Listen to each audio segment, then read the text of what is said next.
Just talk a little bit about the intensity you guys had from start to finish. I mean, it just felt like team was really full of energy, and you guys just really held it for 40 minutes. Our coaches, they talked to us about like the old rivalry between Tarleton and ACU, and then we watched film on them, and they played very hard, just like us. Like, we're similar in teams, so we just wanted to come out tonight and show like that we play hard, and to show our home crowd how hard we play. You personally hit some big shots tonight. Kind of just what were you feeling going into this game, and what was your confidence level just going into there and taking those shots?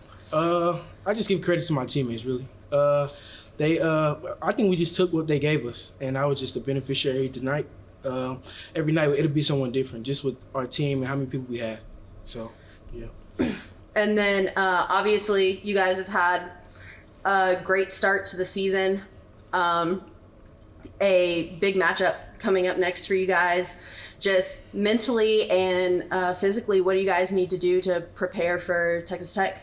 I think as a team, like, we don't need to do anything. I think we just need to go out there and be ourselves, and then like let the chips fall where they may, and I think we'll be fine. All right, thanks so much. Congrats, Damian. Thank you. So first things first, you were in talking about this game, you said it was going to be a war. Just how did you feel about your guys out there tonight and how they showed up for that? Yeah, we knew it was just going to be a heavyweight fight. Though both teams are very, very similar, and how we play and how we want to execute. Obviously, they got our respect immediately in the locker room with how well they played against A&M. And I thought our guys did a good job responding. It was kind of back and forth, and then we finally were able to separate, get a 10-point lead, and then we could never separate. They threw some punches at us. They tried to speed us up, do some things, and then we took some quick shots, and they just didn't go in. But I thought our team did a good job. That 10-minute mark to 6-minute mark, that group did a really good job of forcing some turnovers, finishing on the other end, and then we had some good offensive possessions. Got the ball into Colton, did a good job of getting it into him there. We didn't do a great job all night of getting the ball inside. We probably could have done better when we watched tape, but I thought that's what separated it. And the scoring was just so spread out tonight.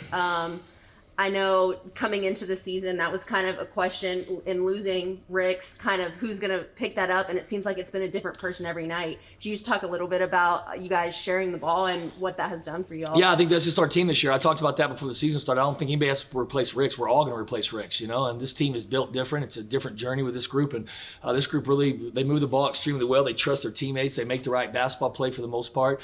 We got to clean it up on the offensive end, obviously not turn the ball over, but it's going to be that way. As long as we continue to share the basketball each night, the way the defense guards us is going to create opportunities for different guys. And it's when it's your night to score the basketball, you got to step up and do it. But this team has really bought into that, probably better than any team we've had to this point early in the year, and that's what has made them successful. And then obviously on the defensive side of the floor, when we're playing a bunch of different guys, eventually we just kind of wear some people out. And I thought our depth tonight was really good. We got a bunch of guys some minutes, and I thought we were just really, really good on the defensive end. I don't know how many charges we took. It might have been 10 plus, and just extremely proud of our effort. We knew that was a big key coming in. We challenged them to take over 5 charges, and we probably doubled that, So you're really proud as a head coach when you take a game plan and you can bring it to the floor. And just talking about your defense a little bit, something you guys have been good in recent years is your 3-point defense.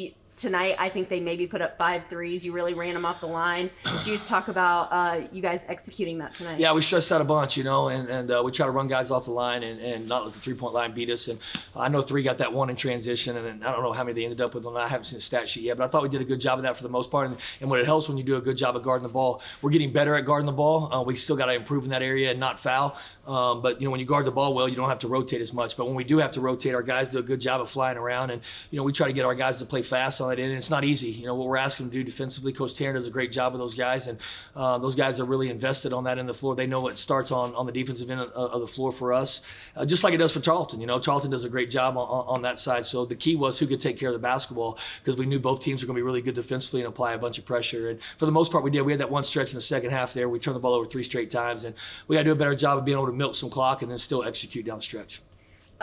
There were a lot of free throws tonight. Just it seemed like both teams kind of lived at the line.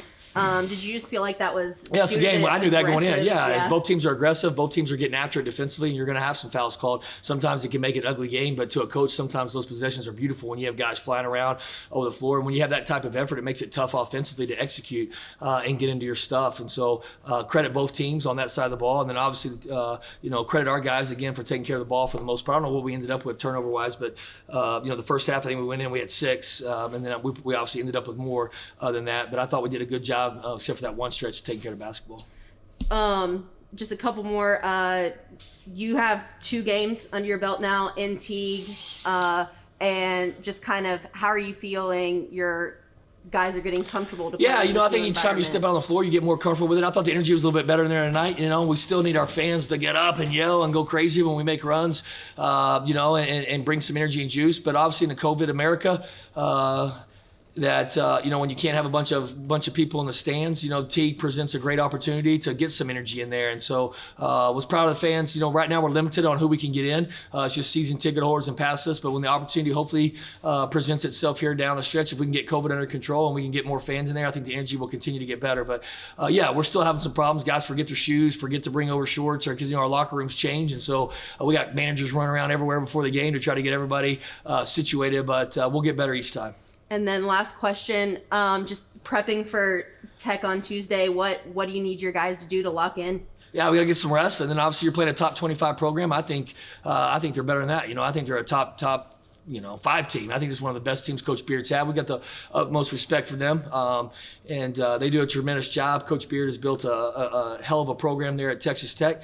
The ultimate goal for them is a national championship game. Obviously lost to Houston last week. I'm sure they're on edge. They obviously played really well against Troy. I think they play Grambling and then they play us. So they're going to challenge us. They're going to expose a bunch of our stuff, and that's good. That's what you want to get exposed this time of year on some things so you can continue to improve. But I know our guys will show up and play hard for 40 minutes, and we're very thankful for Texas Tech to having us and give us the opportunity to play a premier program like that. It's good for our university, and we look forward to the challenge. Thank you so much, Coach. Congrats. Thanks, appreciate it.